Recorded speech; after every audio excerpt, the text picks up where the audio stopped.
Papa me disait sans cesse de ne pas croire ce qu'il me disait et de le vérifier par moi-même. Alors à chaque fois je l'ai fait. Il m'a toujours dit de croire en moi, mais je ne savais pas comment car je ne me connaissais pas.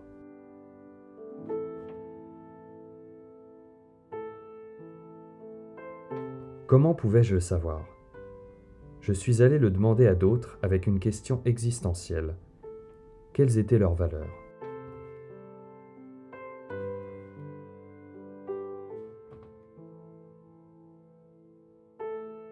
J'ai posé ma caméra 1 semaine chez Laura, où j'ai pu découvrir son univers, ses chèvres, ses horaires et sa terre natale.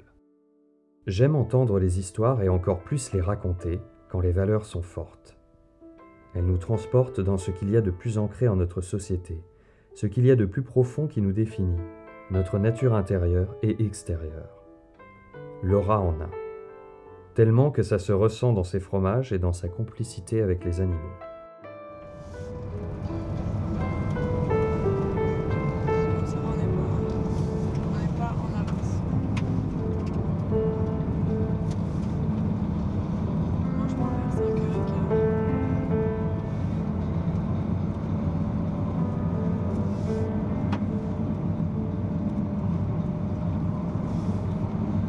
Je m'appelle Laura Schmidoser, j'ai 24 ans.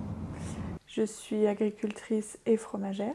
J'habite un petit village qui se prénomme Tess, dans le massif de Belden, en dessous de la station de ski des Sept-Lots.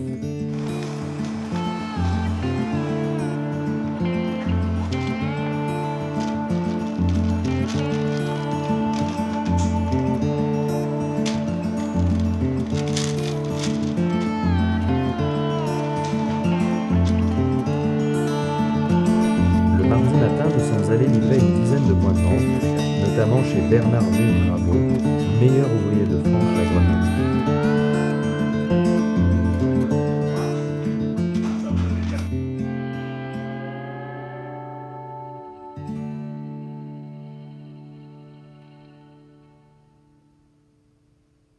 Bonjour Bernard, Fromagerie Les Alpages Grenoble. Effectivement, nous sommes en étroite relation avec mademoiselle Laura Schmidoser.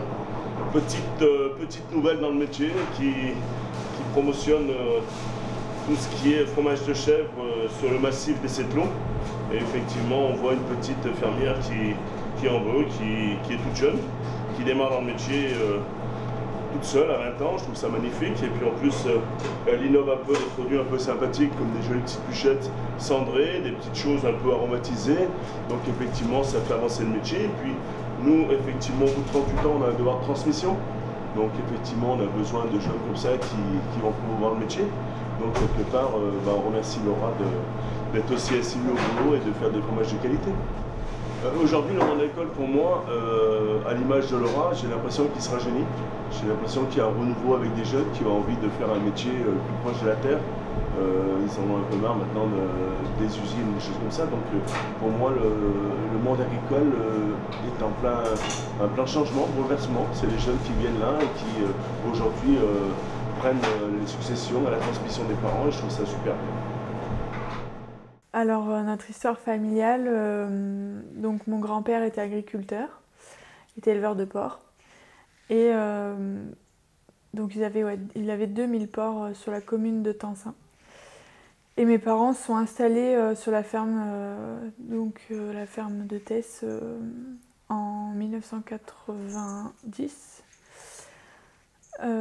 Ils ont créé leur élevage de porcs, leur charcuterie. Et ils ont arrêté en 2007, voilà, pour raison de santé. Donc après, ils ont fait tout ce qui était fruits et légumes, poulet, sur l'exploitation, en vente directe. Et ensuite, ils ont réouvert une charcuterie sur la commune, en vente et transformation de porc. Donc on a l'élevage sur la ferme et le magasin sur le village où ils transforment 8 porcs par semaine et voilà, ils transforment de A à Z tous leurs porcs.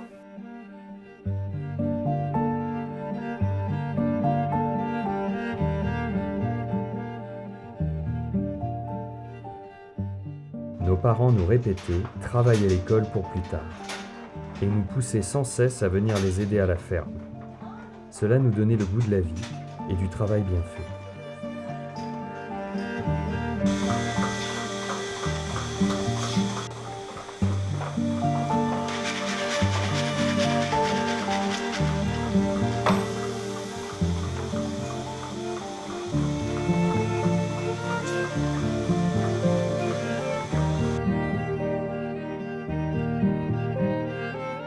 On est trois frangins frangines.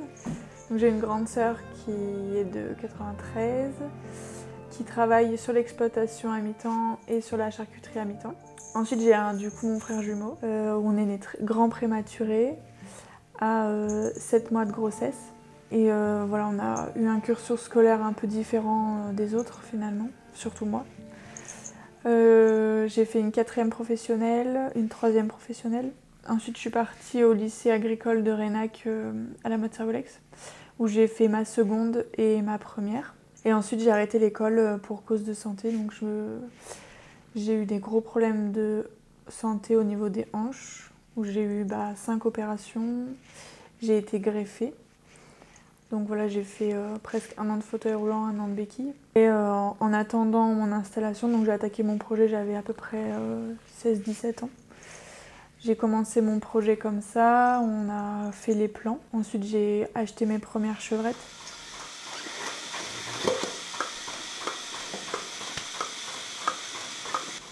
Entre-temps, j'avais un petit troupeau de 10 chèvres où je m'exerçais à faire le fromage, etc. Et ensuite, je suis allée chercher mes 25 premières chevrettes dans un élevage. Je les élevais au biberon. Et en attendant, j'ai travaillé... j'ai fait un peu plein de petits boulots en fin de compte, autant à l'école scolaire de thèse que faire les courses pour les papis-mamies, tondre des pelouses, voilà, je me suis bien occupée. Et ensuite, donc je me suis installée en fin 2018. Voilà, donc on a construit le bâtiment, la chèvrerie. On a fait les 3 quarts nous finalement. Donc on a mis 1 an pour faire la chèvrerie.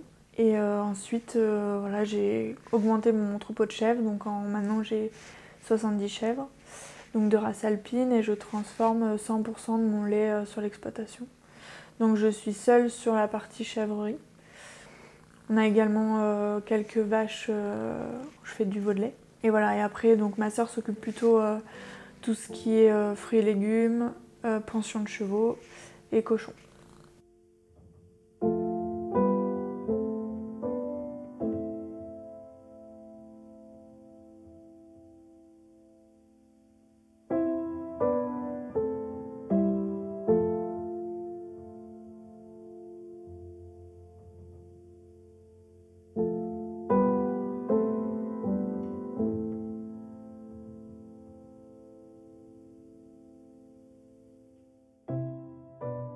La main-d'œuvre est bien souvent un frein à nos fermes. J'entends souvent des agriculteurs me dire qu'ils n'ont pas réussi à faire ce qu'ils souhaitaient de leur journée. Laura a fait le choix d'horaires décalés par rapport à d'autres structures pour se dégager du temps.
Donc là, on est presque à 4 ans de l'ouverture de la chèvrerie, donc c'est une ferme qui tourne bien et voilà, après c'est beaucoup de travail, beaucoup d'heures finalement.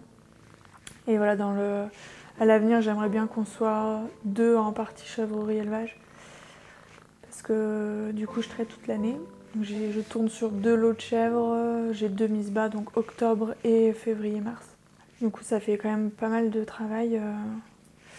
Après, j'ai une grande gamme de fromages, donc je fais autant la tome, une pâte style reblochon, du lactique, de la faisselle, du yaourt. Et après, un peu des dérivés, bouchons apéritifs, fromage cendré, bûche cendrée, etc.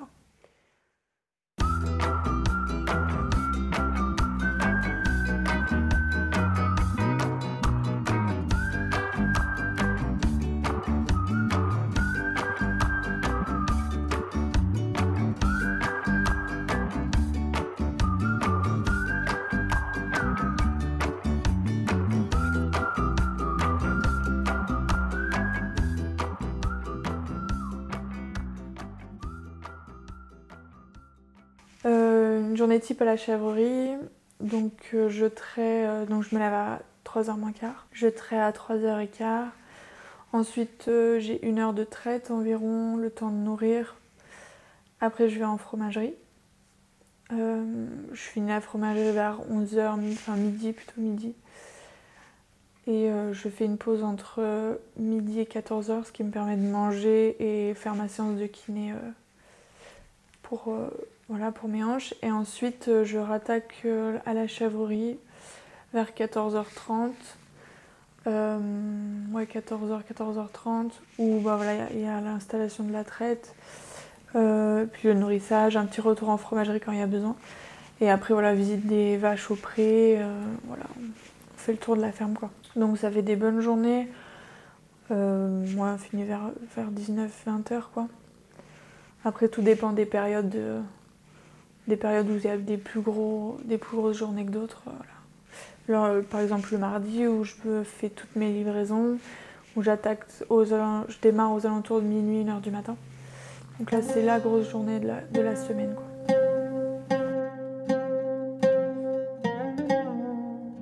Et si je vous disais qu'il est possible de voir des animaux de la ferme dans l'école la plus proche, ou même dans une maison de retraite? Et si je vous montrais qu'il est possible de tisser à nouveau des liens avec les animaux? Je suis persuadé que le lien avec la nature et les animaux est un des leviers phares à notre génération actuelle et celle dont on donne naissance ces années-ci. Nous avons perdu énormément depuis ces 40 dernières années, qu'il est primordial d'un retour aux valeurs fondamentales.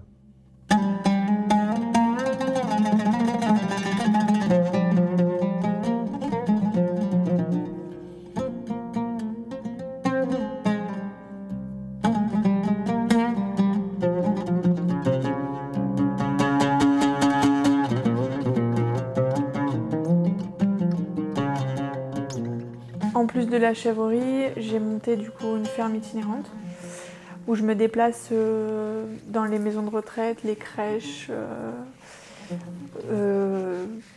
les écoles, etc. pour donc apprendre aux enfants à comment on s'occupe des animaux, la ferme, comment ça se passe, etc.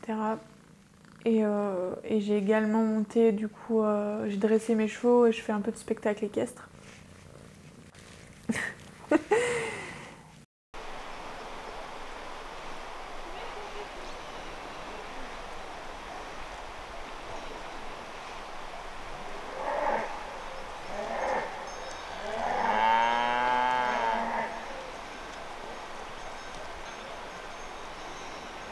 À 14 ans, ils m'ont découvert une malformation au niveau des hanches, donc la dysplasie, où j'ai été opérée. Donc j'ai eu ma première opération, j'ai eu des greffes de chaque côté, où du coup j'ai dû arrêter l'école finalement.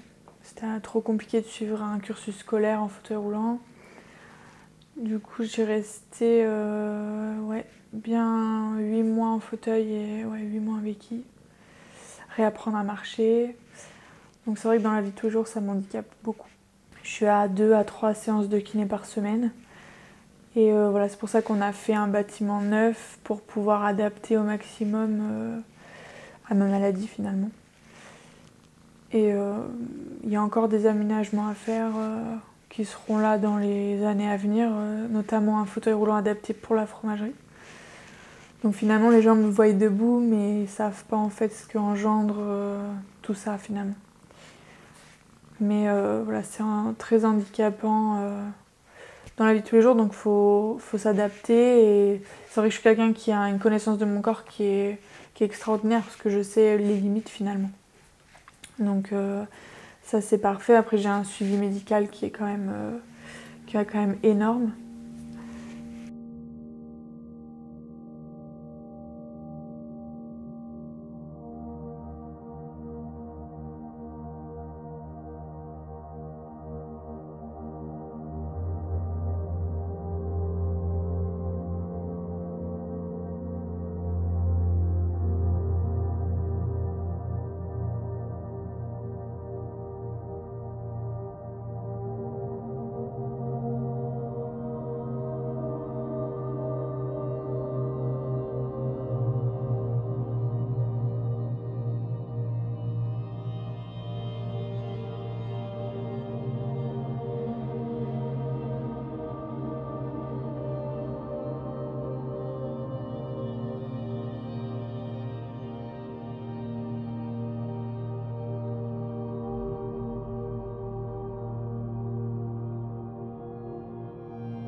Fan, vous avez vraiment dit fan? Car je le suis. Depuis ma tendre enfance, mon but a toujours été un jour de sortir avec ma vache dressée et faire le tour de ma petite ville, ou même d'aller voir les gens en terrasse. Alors quand je vois quelqu'un comme Laura, qui a cette complicité infinie, je rêve.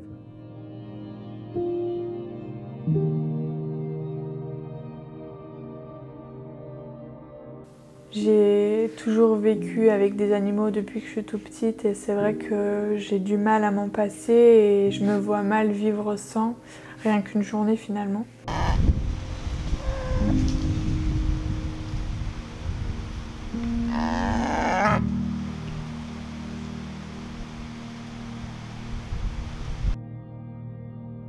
Tout le monde me dit que j'ai une très grande complicité avec les animaux et c'est vrai que j'ai beaucoup de facilité à dresser et à les comprendre finalement. Et du coup, c'est ce qui me permet de vivre ma passion chaque jour, quoi.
On a la chance d'habiter dans un village qui est finalement en montagne, mais on est très proche des villes, donc Grenoble et Chambéry.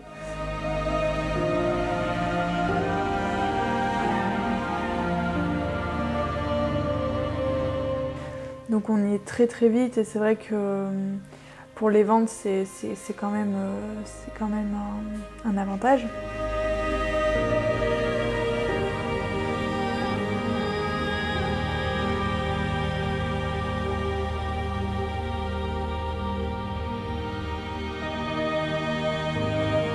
on a ici un village qui bouge beaucoup et on a beaucoup de commerces.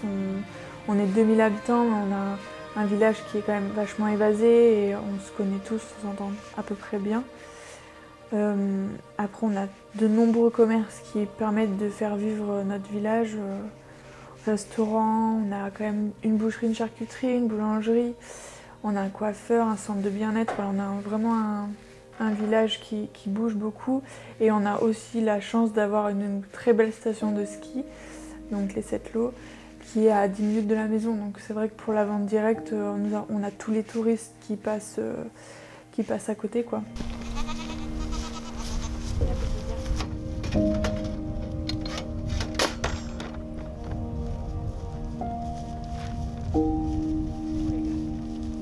Et on est à 800 mètres d'altitude, donc on est quand même on n'est pas en haute montagne, on est en moyenne montagne. Et on a quand même un joli paysage à regarder chaque jour, quoi.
Ma place dans l'agriculture, je pense que je suis quelqu'un d'active et je bouge beaucoup et je fais en sorte de faire bouger l'exploitation également. Mais c'est vrai qu'être une femme aujourd'hui, c'est quand même encore assez compliqué dans l'agricole.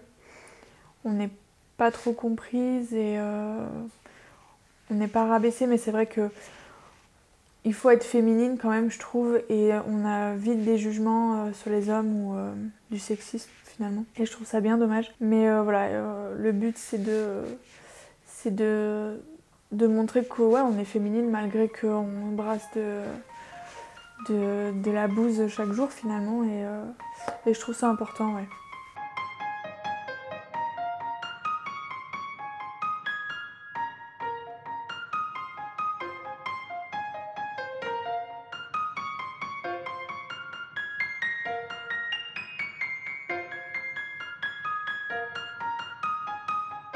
C'est vrai qu'il faut se faire un peu remarquer pour pouvoir avancer, je dirais.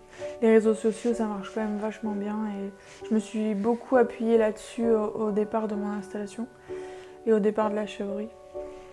Et communiquer, c'est quand même essentiel pour avancer, quoi.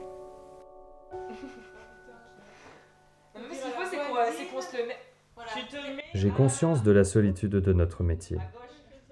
Combien de paysans sont seuls et n'ont aucun lien social? Mis à part le conseiller de gestion, le contrôleur laitier ou même leur compagne, ils ne voient personne.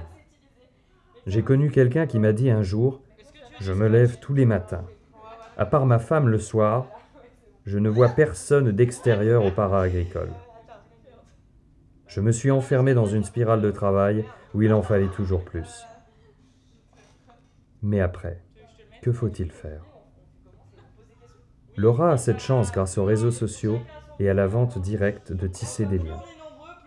Les liens sont la base même de notre humanité. Ah, Yannick, c'est pas mal. Ouais, grave. T'as dit quoi? Là. Ça veut dire quoi? Je sais pas. Moi, je vais mettre un réveil pour. Ah bah. Là. Là, il y en a deux, c'est pas mal. On peut pas. Qui? Non. Ah oui. J'avoue. Je sais pas moi, mais.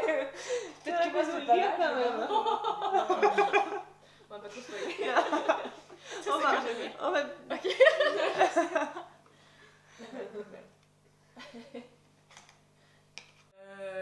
Il fait quoi? Il nage? Non.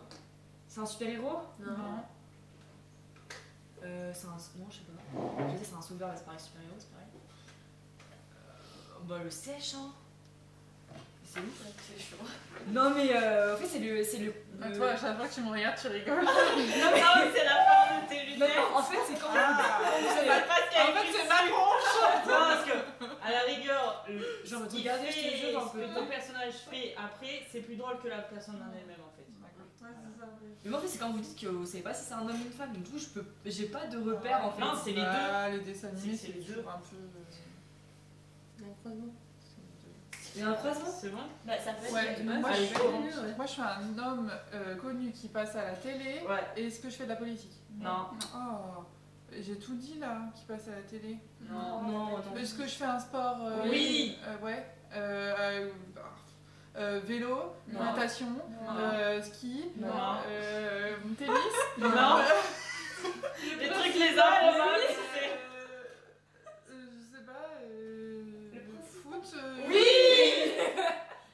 Ah putain. Mbappé. Non. Fini. 20 cartons, ça fait 120 bouteilles. De jus de pomme? N'importe, je sais pas combien tu m'as dit. Et ben ouais, on fait ça à 120 de jus de pomme, donc 20 Ouais. cartons. Et il faudrait un peu moins pour le pétillant. Ok. Genre 100 pour le pétillant. D'accord, bon, moi je prends 20 cartons de pomme. Du coup, Laura, on s'est rencontrés par le biais de l'élection, parce qu'elle a été élue Miss France Agricole 2016, et moi j'ai été élue Miss France Agricole 2019. Donc du coup, c'est comme ça qu'on s'est connus. On a dit, ouais, 20 cartons. Hein?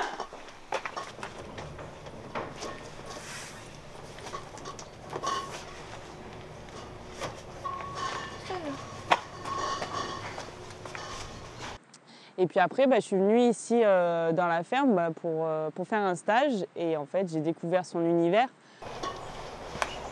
La passion qu'elle a pour ces animaux, c'est flagrant, quoi.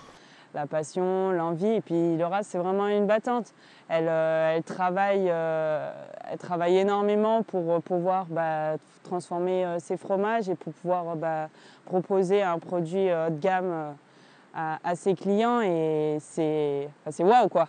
On peut être que fier d'avoir une copine comme ça, parce que du coup, elle Elle travaille énormément et puis elle partage beaucoup aussi avec le grand public. Et puis elle montre vraiment l'envie qu'elle a d'être là aujourd'hui, d'être une fille dans l'agricole, parce que c'est quand même pas évident. Il faut montrer aussi aux garçons que moi aussi je sais faire, j'ai des bras.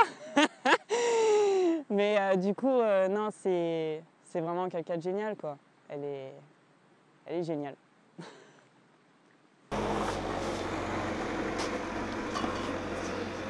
Vas-y, pose, Jérôme.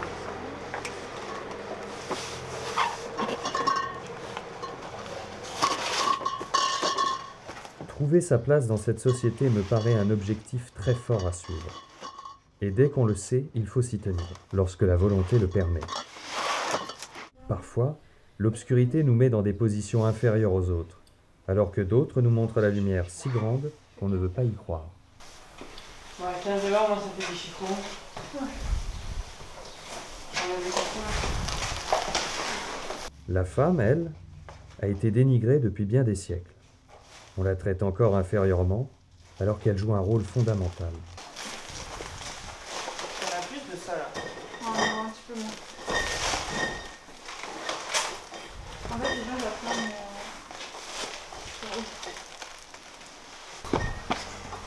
5, 6. J'ai eu cette chance d'aller travailler à l'extérieur et dans le cadre de mes documentaires, vivre dans un monde de femmes.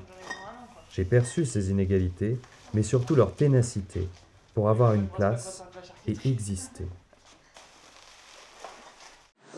La place de la femme dans le monde agricole, il évolue quand même. Il y a de plus en plus de filles qui s'engagent dans le parcours professionnel ou même des alternatives au parcours professionnel, mais ça prend un peu plus de place. Maintenant, même au niveau de chef d'exploitation, les femmes sont plus reconnues qu'avant. C'était la femme de, et pas madame, elle gère la ferme, et pourtant elle faisait beaucoup de travail. Donc ça évolue et c'est ça aussi qui est bien, parce que ça permet de donner une image haute qu'un homme peut avoir. Et c'est génial. Moi, je m'installe avec mon père et du coup, c'est pareil. On partage la vision d'un homme, la vision d'une femme, et c'est ça qui est aussi intéressant dans le métier. Puis de plus en plus de jeunes. Donc de nouvelles idées, de nouvelles pratiques, et puis ça apporte énormément à l'agriculture. Ouais.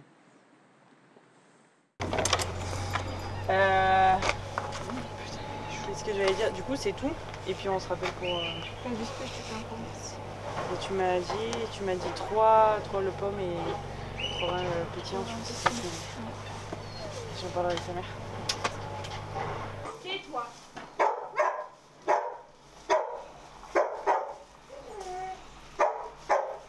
Allez.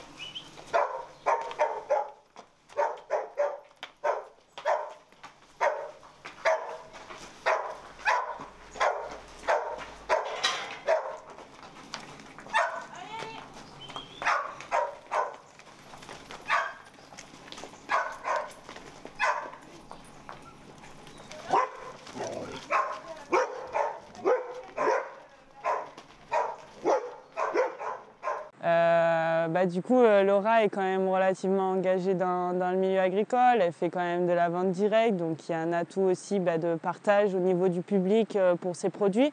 Donc elle explique comment elle travaille, comment elle transforme ses produits, tout ça. Après, elle fait aussi partie de plusieurs associations pour pouvoir promouvoir le milieu agricole. Donc c'est ça aussi qui est intéressant, c'est vraiment de partager ce monde agricole au féminin et ce monde agricole d'élevage avec Transfo, qui à l'heure actuelle, la France a vraiment besoin de ça, de transmission du milieu. C'est important d'en parler, donc la crise agricole et notamment le suicide chez les agriculteurs.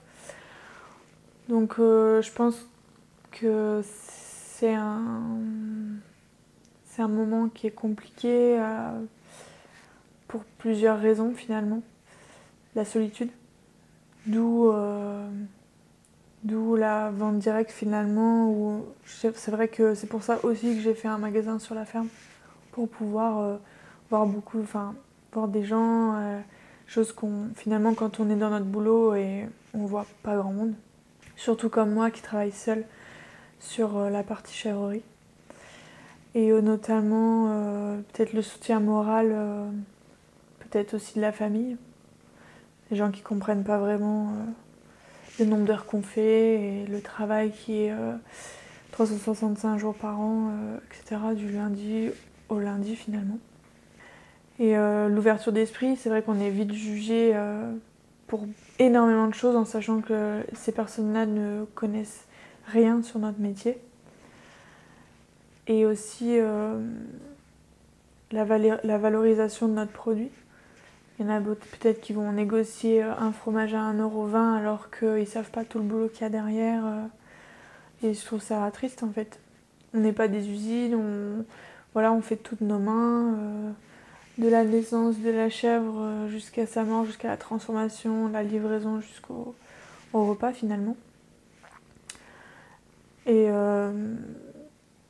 puis peut-être aussi beaucoup trop d'investissements sur du matériel agricole notamment, sur des choses qui nous serviront peut-être que une petite période dans l'année, qui coûtent finalement très cher et pourquoi pas ouvrir des ETA, c'est-à-dire des entreprises de travaux agricoles, et aussi des CUMA, où on a du matériel en commun et on s'entraide. C'est beaucoup l'entraide aussi, je pense, qui manque chez les agriculteurs, aussi, se soutenir entre nous, et je trouve que ça devient compliqué, et j'espère qu'à l'avenir ça redeviendra plus simple finalement, comme nos anciens ils faisaient. Ils étaient vachement plus proches.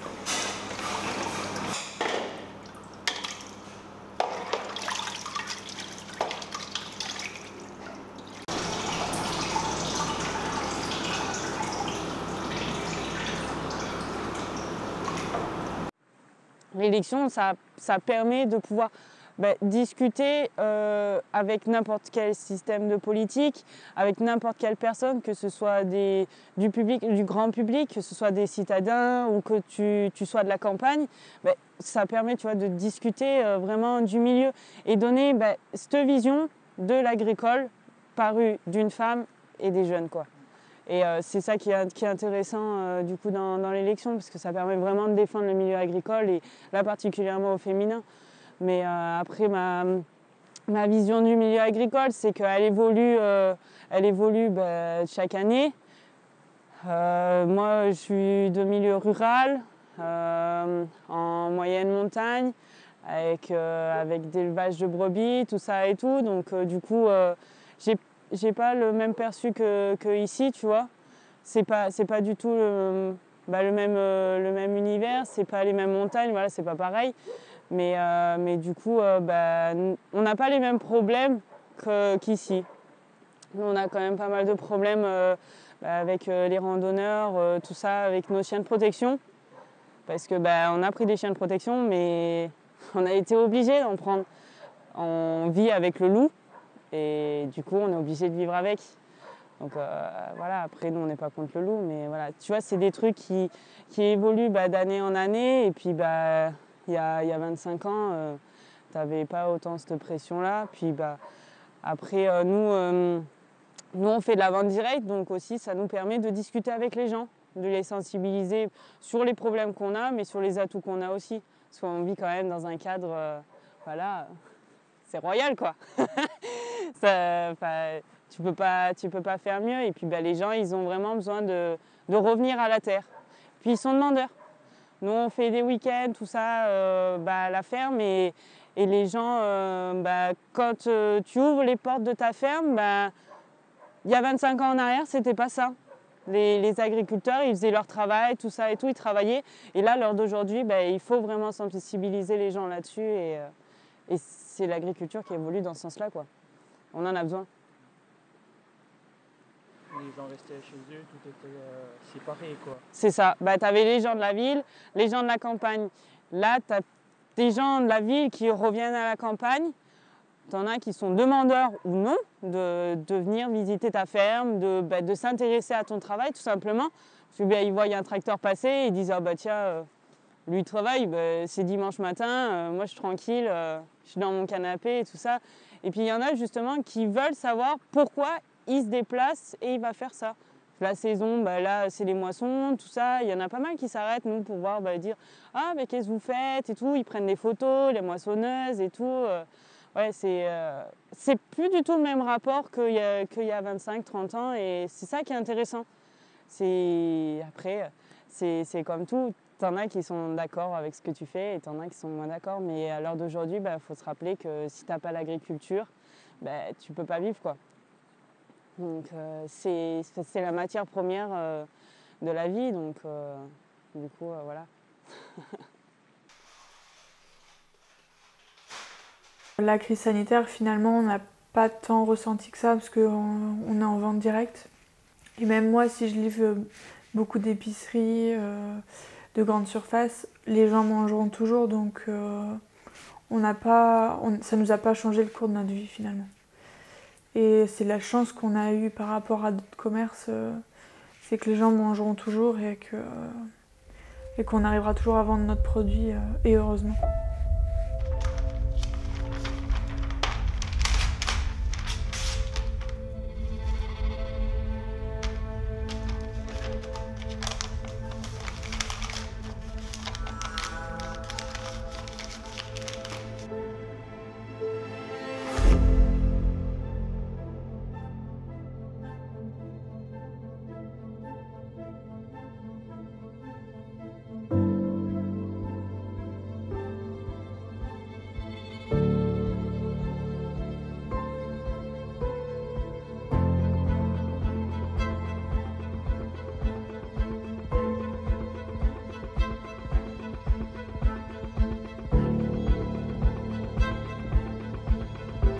Beaucoup de personnes se demandent pourquoi donc mes chèvres ne sortent pas en extérieur, donc pour plusieurs raisons.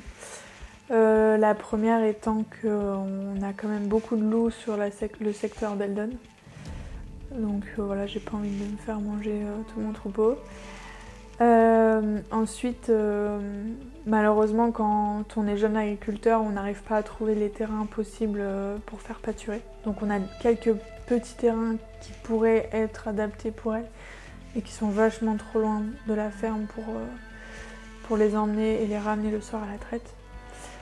Ensuite, par rapport à ma santé aussi, là, je peux pas faire des parcs tous les jours parce qu'il faut savoir qu'une chèvre ou une vache laitière a besoin de pâturer à un parc différent tous les jours, voire tous les 2 jours grand maximum.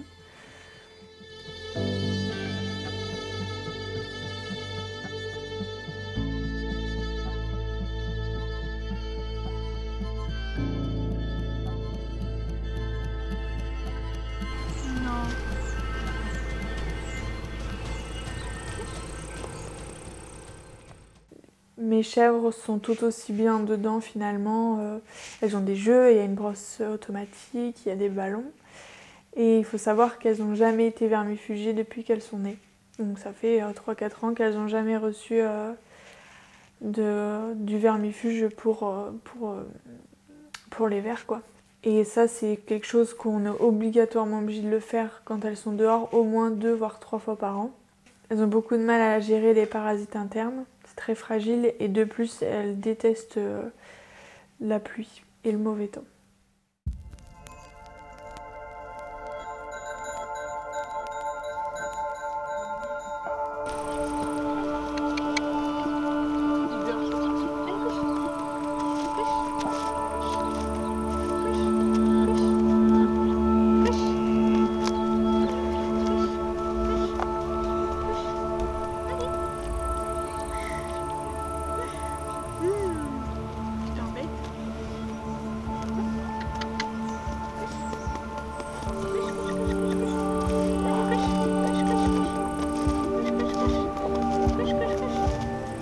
Les valeurs de notre exploitation, donc petite exploitation familiale à notre échelle, avec des produits de qualité pour répondre à la demande du client. Et on est vachement à l'écoute là-dessus et on cherche toujours de nouveaux produits à amener sur l'exploitation.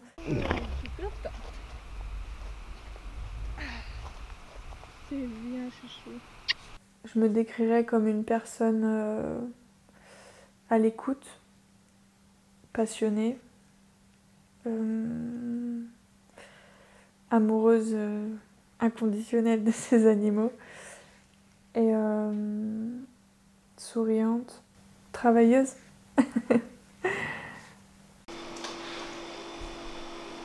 Bonjour. Alors je voudrais acheter du fromage, s'il vous plaît. J'aime beaucoup écouter mon grand-père raconter sa jeunesse finalement. Comment eux fabriquaient le fromage. Donc son père ramassait le lait à la mule. Je vais vous prendre de la faisselle. Et ils avaient une laiterie sur le village où ils ramassaient tout le lait du village et ils transformaient le fromage ici. Un fromage cendré.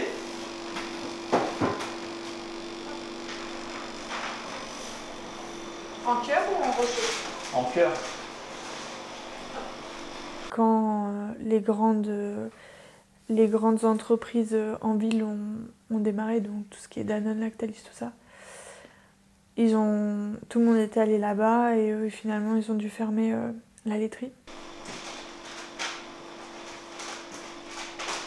Et des bouchons apéro, s'il vous plaît. Et c'est vrai que quand il discute avec moi, je vois que ça lui a fait mal au cœur et finalement je me dis qu'ils y ont mis toute leur tripe et toute leur vie finalement à ce métier-là. Et ils avaient que des chevaux pour travailler ou après des vieilles voitures. Mais c'est vrai que ça avait rien à voir avec nous. C'est vrai qu'après ils avaient des petites structures, donc il y avait 3 vaches, 2 moutons et 4 chèvres pour vivre. Mais voilà, c'était des grandes familles, ils travaillaient beaucoup ensemble. Et je pense que c'est ce qui manque à notre génération, quoi.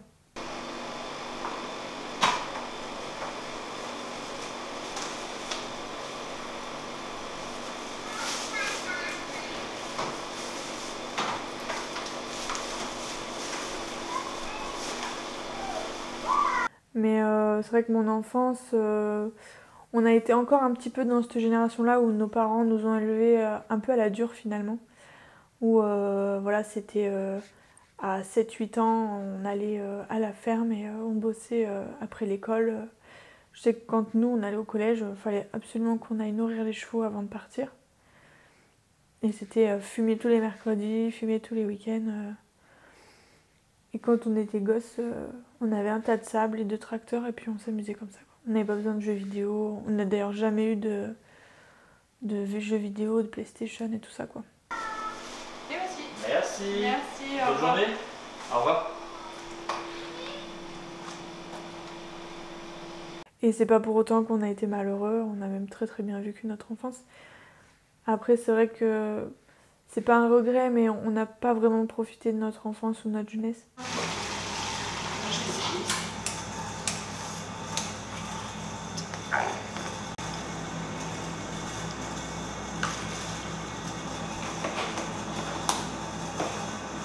Mais voilà, à nos âges, on a tous notre maison. À 23, 24, 23 ans, on a tous eu notre maison. On a su se construire. Et voilà, je trouve qu'on a des bonnes valeurs. Et on est vraiment accrochés à nos biens, à notre exploitation, quoi.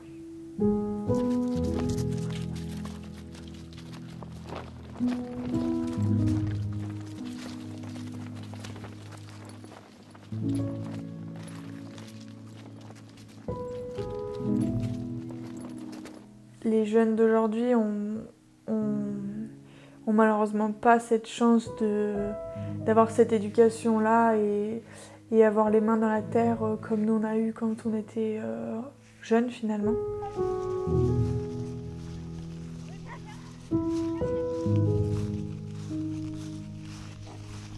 Et je trouve ça dommage qu'on bifurque sur une génération qui va devenir très compliquée finalement. Et les générations suivantes aussi. Et c'est vrai, c'est pour cela que du coup j'essaye de prendre pas mal de stagiaires pour leur apprendre la vie qu'on mène finalement et leur apprendre des vraies valeurs, quoi.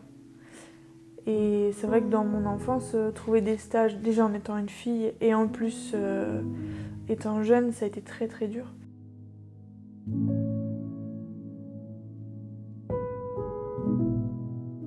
Et là, j'essaie de prendre au maximum des personnes qui ont envie de se former, et voilà, des jeunes ou moins jeunes finalement, parce qu'il y en a qui arrivent là-dedans, qui sont en reconversion professionnelle et qui savent rien.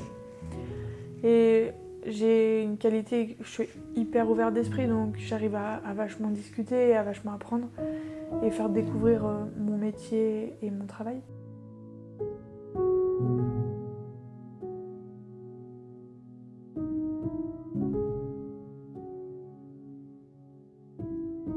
Et c'est vrai que j'aime bien apporter ces valeurs-là finalement aussi par rapport à la ferme itinérante, où on raconte nos journées, notre métier.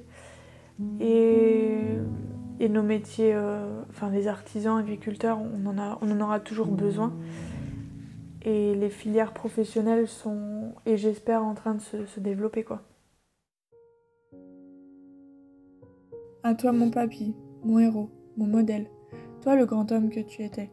Toutes ces années passées avec toi, les valeurs du travail, l'éducation que tu as pu m'apporter, cette joie de vivre, ce métier que j'ai choisi, c'est grâce à toi et papa. Vous m'avez transmis l'amour de la terre et la passion pour l'élevage. Tu as toujours été présent dans les moments difficiles, notamment mes 5 opérations, ou pas une journée passée sans que tu sois là, de près ou de loin. À nos vieilles anges que tu disais. Les passions communes que l'on partageait ensemble. La dégustation de mes premiers fromages, les animaux et l'accordéon. Ah, l'accordéon, où j'ai eu la chance que tu m'offres le tien, que tu avais eu à tes 18 ans. Que de moments passés, je ne regrette rien. J'ai pu profiter jusqu'au bout de ton sourire, des moments à nous, nos petites histoires le soir avant de te coucher. J'espère que de là-haut tu continueras à veiller sur moi, à me protéger et suivre tous mes projets. Je t'embrasse. Ainsi, je quitte l'Isère en ayant pris des valeurs plein les yeux. Un grand merci à Laura et tout son entourage. Je voudrais remercier mon papa, ma maman, ma sœur et mon frère, qui ont toujours été là dans l'avancée de la chèvrerie, sa construction, l'aide aux aménagements, etc. Une chance énorme d'avoir eu des parents aussi spontanés, de nous avoir inculqué tout leur savoir-faire, le travail, la persévérance, le sourire, la gentillesse,